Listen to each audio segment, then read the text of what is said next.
Thanks for joining us at xm.com. This is a preview video. Of course, we'll be looking at the Fed policy meeting coming up on Wednesday and what's in store for the US dollar.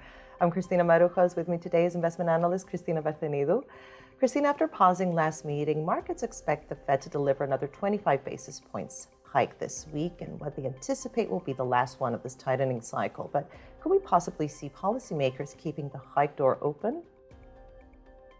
Hi, Christina. Thank you for having me. Well, indeed, investors are certain that the Fed will raise rates by 25 basis points on Wednesday after taking a short break back in June. Well, the Fed signaled 2 more rate increases during its previous policy meeting, and central bankers have been using a hawkish communication lately, so that makes another rate hike a done deal this week. Of course, the latest inflation report brought some good news. Headline inflation slowed down to 3%, which suggests that monetary tightening is working, but the core inflation remain higher at 4.8%, and despite falling lower from previous peaks, that's still above the central bank's 2% target, which makes uncertain whether the Fed will achieve its price stability target soon, especially as wage growth is still robust and job openings are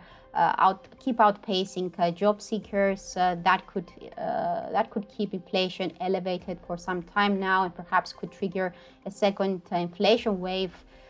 So I think the Fed will not signal the end of tightening this month. Of course, there are signs of weakness in the U.S. economy, especially in the manufacturing sector, and consumers have started to build their savings they have been doing that for more than a year now, which could also be a sign that consumers are feeling uncertain about the future.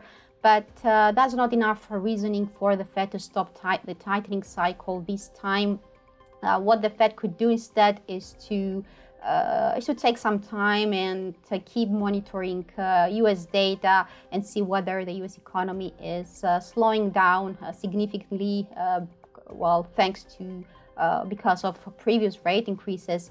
And also there are 2 more inflation reports and employment surveys coming out before its September policy meeting. So it may not guarantee another rate hike in September for now, likely saying that its future policy meeting will depend on what the data will show. I see. Now let's turn to the market reaction. The dollar managed to pivot higher last week. Could this recovery continue this week as well? Investors believe that July's rate hike will be one and done.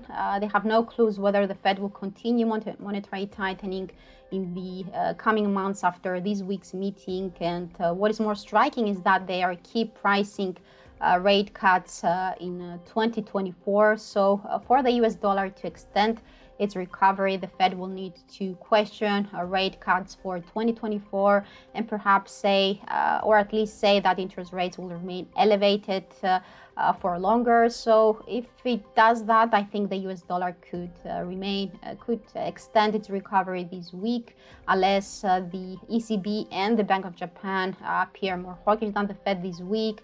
On the other hand, if the Fed fails to convince investors that rate cuts will not happen in 2024 and appears uncertain about whether there is need for more rate increases in the coming months, and particularly appears uncertain about its September policy meeting, that could cause some damage to the US dollar. Cristina, thanks so much. This was a preview video. Thanks for watching at xm.com.